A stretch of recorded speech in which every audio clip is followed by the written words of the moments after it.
trainer. So, so I wanted to sort of give you a little bit of background in terms of, so in our program, the DITRA funded program, we use a concept called domain, competencies, and proficiencies. Domains are buckets of clinical, laboratory skills.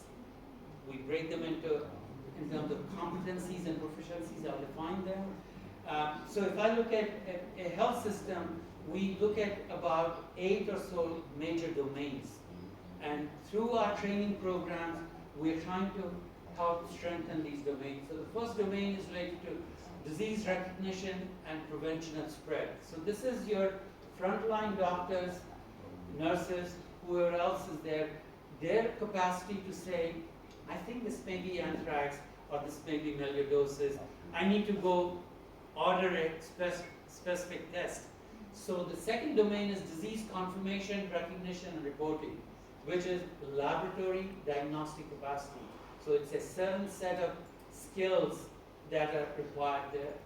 The third domain is analytics and assessment, in terms of looking at what's happening vis-a-vis a certain disease and all that. So this is a special set of knowledge, special set of competencies that people need to have. They could be doctors, they could be lab people, but they also need to know other elements of this program. Management, leadership, and advocacy, that's an important domain, very specialized type of skills. Now, I could be a doctor, I could also be a manager. I could be a lab manager, biosafety officer, but I'm also a manager or a leader in my own role, because I want to make sure that I can provide the right direction to my team so that they can do their right kind of activities. So that's domain 4.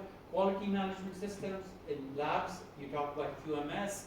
You want labs to reach ISO 9000 or 17025, etc., etc. But the question is, are the systems in place in the laboratory to make those things happen? So QMS is a, let's say, a little science in itself, right? So you want to make sure that's working.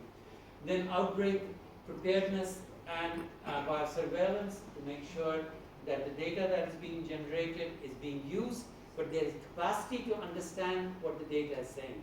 Right? So that's very important. Then the domain 7 is biosafety, that was being discussed yesterday and earlier today, and then laboratory biosecurity. So these are about 8 domains. You can divide them into 10, you could bring them to 6, but the idea is there is science behind each of these domains. There is evidence behind each of these domains. So if you look at it, if I look at domain 1, disease recognition and prevention of spread, so it's like understanding the disease characteristics. What is melioidosis? How is it different than something else? Then clinical infection control. Then next one is disease identification, which is sample collection, test procedures. Is it a confirmed case? Is it a presumptive case? Is it a suspect? So we have definitions, case definitions for each of the diseases, so that you can see that whether you declare it to be an outbreak because you have evidence to support it, or is it something else? So I'm not going to go into this again. We'll make this available. So now, what is the competency? So a measurable and documentable set of knowledge, skills, and activities built through training. So we build competencies of healthcare workers through training, through knowledge transfer, through practical things. I'm sure in the next day or two, as well as in the next week's course, there'll be some examples of donning and doffing of PPE, looking at hand washing. So what are we doing through practical training, through hands-on training? We're building the competencies of our healthcare workforce, right? So training in various competencies builds comprehensive knowledge among healthcare workers, and then building complete knowledge in any given DCP, whether it's for detection of the disease or diagnosis, so you create more functional workforce. And what is proficiency?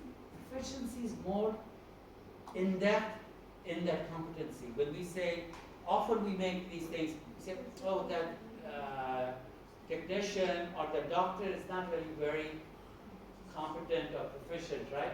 That they're good, but they don't have that the right kind of skill set and all that. So if I'm trying to look for a provider for myself, I say, and I may make some kind of judgment, but I'll say, I want a doctor who's competent, who's also proficient, right? That means they have gained experience over the years in managing patients better. Now, if I look at medicine, I look at two types of medicine. If you look at basic medicine, I think, you may not agree with me, but I think basic medicine is more like an art than science, right? Because how the doctor asks you questions about what is ailing you, what has happened in the last few days. If they don't ask the right questions, they may not be able to say what is wrong with you. Or if the patient does not answer the questions correctly, they may give you the wrong prescription. But if you're going for a heart surgery, that's science. There's precision. Or if you want to replace your knee, there's a robot that will cut exactly where it needs to be cut. So there is, of course, medicine is science. I'm not questioning that. But certain things involve an art to it, right? The way you ask patients, etc., as opposed to certain things. So I mean, there are a lot of exercises and all that. So it does talk about adult learning. Adult learning is a process of gaining knowledge.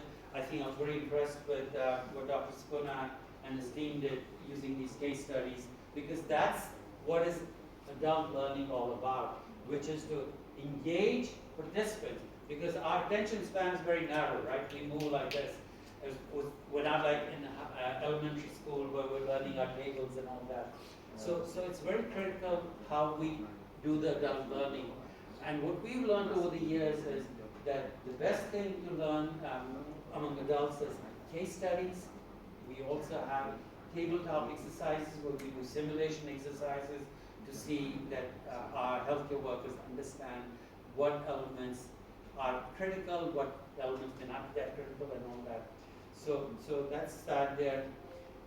So I'm going to skip this one all. So I'm going to next move into differential diagnosis, and for that I'm going to invite Soiti.